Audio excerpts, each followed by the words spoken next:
I usually do the crossword puzzle when I wake up in the morning, and I brought it today thinking I'd have time. And I got started, and unfortunately I haven't finished. It's only a Tuesday, so it's not that tough. But the talks have been really good. But don't worry, I'll finish it later when Alan talks. So I think I misunderstood my invitation. But I do have a disclosure. I received royalties from Alan's former students for agreeing to cite his work. It's well worth it. It's really quite prolific. I'm going to try to recall some fond memories, and I'm going to share some updates. And the first fond memory I want to share starts with a co-authored paper. And we weren't on the cloud or using texts or emails. We were using disks, and we would write parts and share it. And Alan sent the disk back to me and said it was the final version. The paper was all done, and it was the only copy. And I have that disc with me as he sent it to me. It's a testament to my respect for your work that I saved this disc for that many years. No, I'm not a hoarder.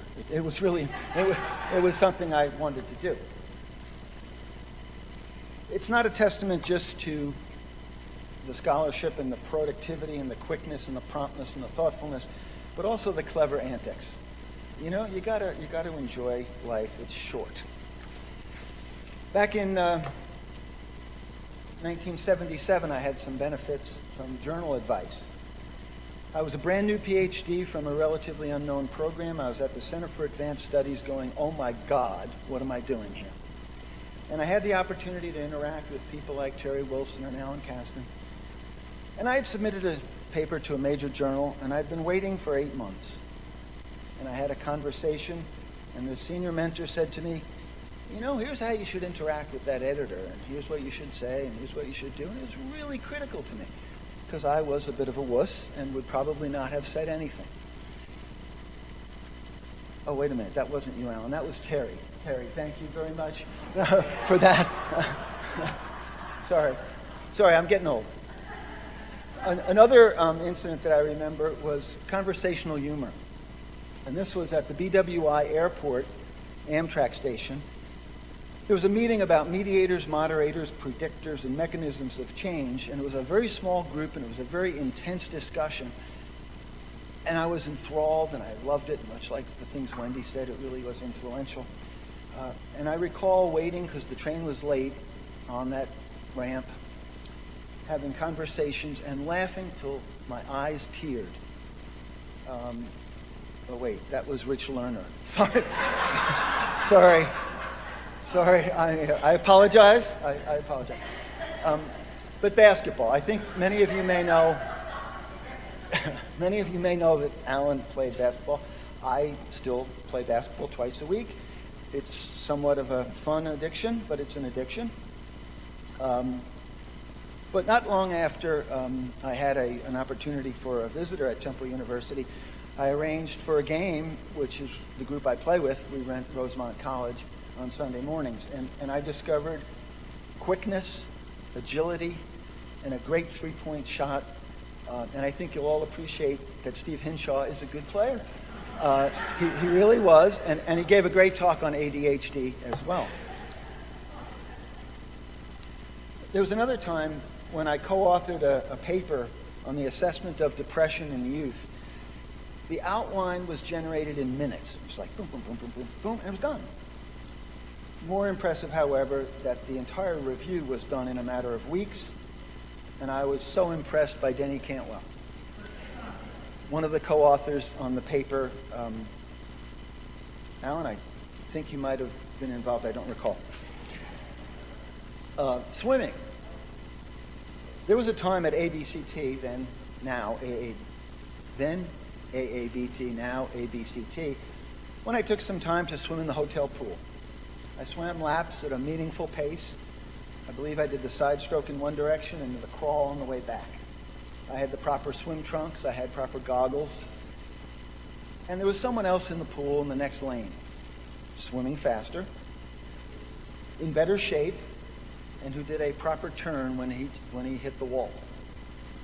I knew Alan was a swimmer, and so I was really surprised when the person jumped out of the pool and it wasn't Alan.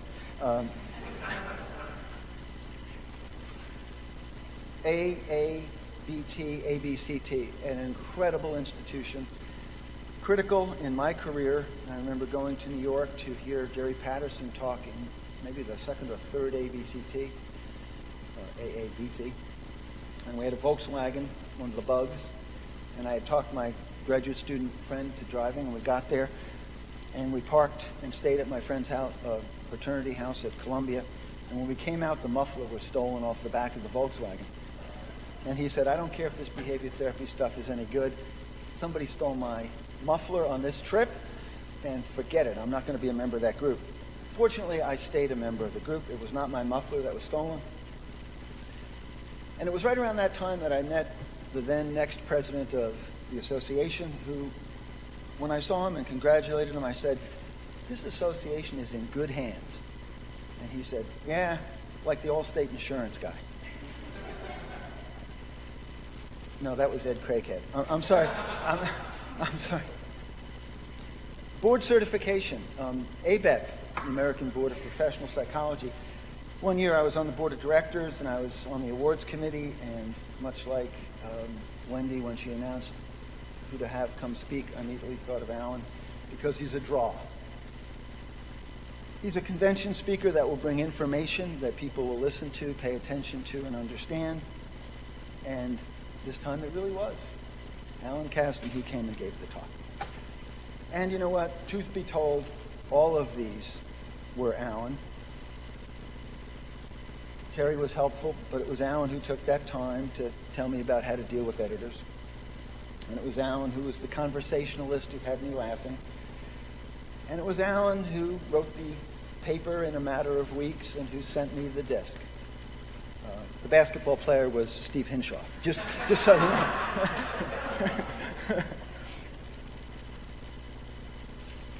Alan, get ready for something that isn't an attempt at humor. It's a little bit cushy and a little bit sentimental, and that may be tough. But I've had a man crush.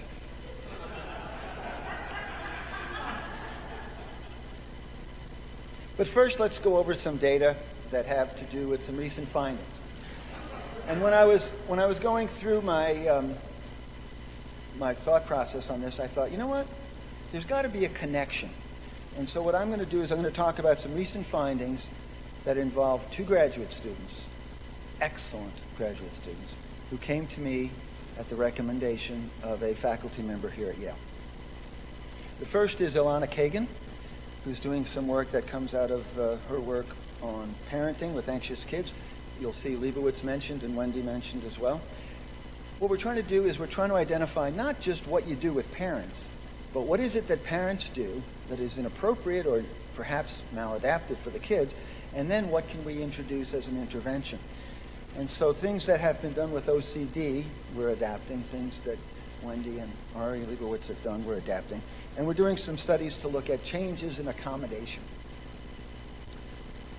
The parents who give in the instant to reduce their own distress and to reduce their kids' anxious distress, but who over time actually make it worse. Currently, we're adapting and evaluating a treatment outcome, and we're doing it a little differently. I don't think this design is in Alan's book, so it's probably not going to publish. But we're comparing treatment that has been provided already in our clinic for a long time, the same number of kids for the same series of weeks and months, to a different adapted version. We're also going to evaluate outcome in the more traditional ways. A second student, also recommended by a faculty member at Yale, Anna Swan. And Anna has done something that I think is really cool, and is Ron Kessler here? Yeah, Ron's here. When Ron would talk about anxiety in childhood as a gateway disorder. Damn, that got me interested. I don't think it was yesterday. I think it was like 40 years ago. When we talked about if you can treat anxiety successfully, can you reduce the otherwise occurring sequelae which might be later depression, which might be later substance use through self-medication, which might be later, et cetera, et cetera, et cetera. And so we took it seriously, and it takes a long time. But we followed up kids who had been treated and looked at those successfully treated versus those unsuccessfully treated, an average of 6.5 years later. And credit to Anna Swan. The summary of the results are on the screen. I'm sure you can skim them. But basically, those who are responders and remitters have better global functioning, decreased overall impairment, increased life satisfaction, and if you go further down, they also have some better academic functioning and independence. And just for a minute off on a tangent, I think the title of that paper was Secondary Prevention Through Treatment of a Primary Disorder, something like that. You publish a paper and it can have an impact, I think. So thank you for that direction. A few additional themes that we're working on. These are not connected to former Yale students, but I was instructed to tell you about what we're currently working on, so let me do that. Computer-assisted treatments, interactive, content-based, but you gotta have exposure. You can call it a behavioral experiment, you can call it exposure task, you can, whatever you want to label it. If the kid does screen read, it's probably not enough. You've got to get them to do things that we would call brave, to do things that we would say are challenging. It's not punitive. Such that they walk away like a peacock, proud of their accomplishment. We've also done a parent training online. It's called Child Anxiety Tales. And you go online, you fill out a questionnaire, it identifies different characteristics of the kids. It'll put you in a different frame depending on how you identify your child's issues. There's something called Mythbusters, where you take some of the things that parents think about anxiety in kids that are inaccurate, and you provide corrective information. And yes, we were concerned about stealing that title from the TV show Mythbusters, but in the asking around, we were told it was okay. Moving further on, we just finished an effectiveness trial in Norway with Marianne Villebo. In Norway, the Norwegian Research Council provided funds to train therapists in clinics throughout the country to provide assessments using standard stuff that you would do in most clinics and to evaluate the outcomes.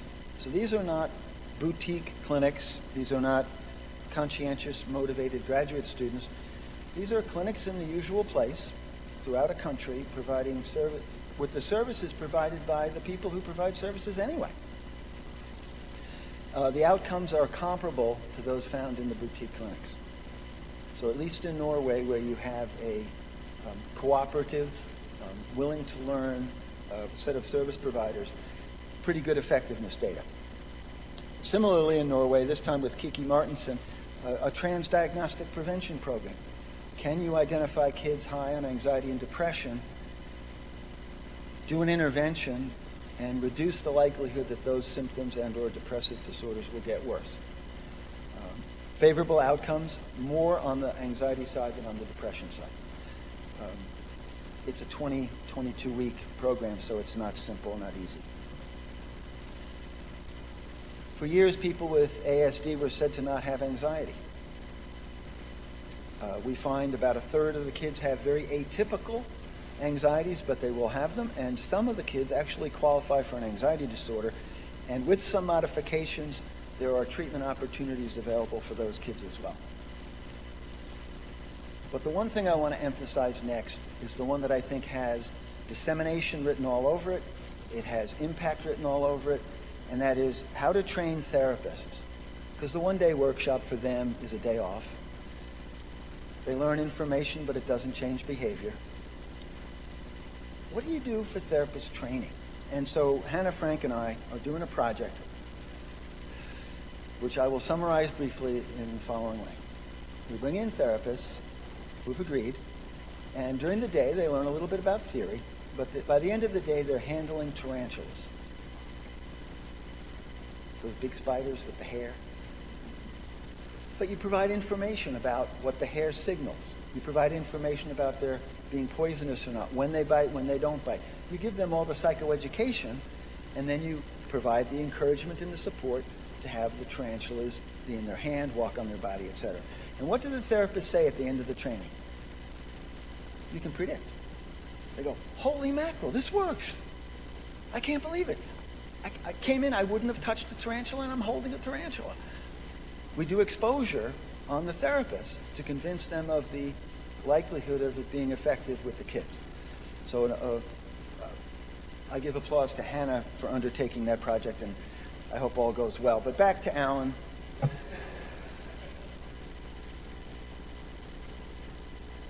Yeah, it's a man crush. I've admired your work from a long distance. You've been my Michael Jordan. You come through. You deliver. You have better control of your tongue. I've never imagined that I would be in the audience here, let alone asked to be on your team. I will pass you the ball. I've been chasing your MVP status for years. It feels good to be included. You've been a pioneer and a settler, and you've written some pretty impressive books.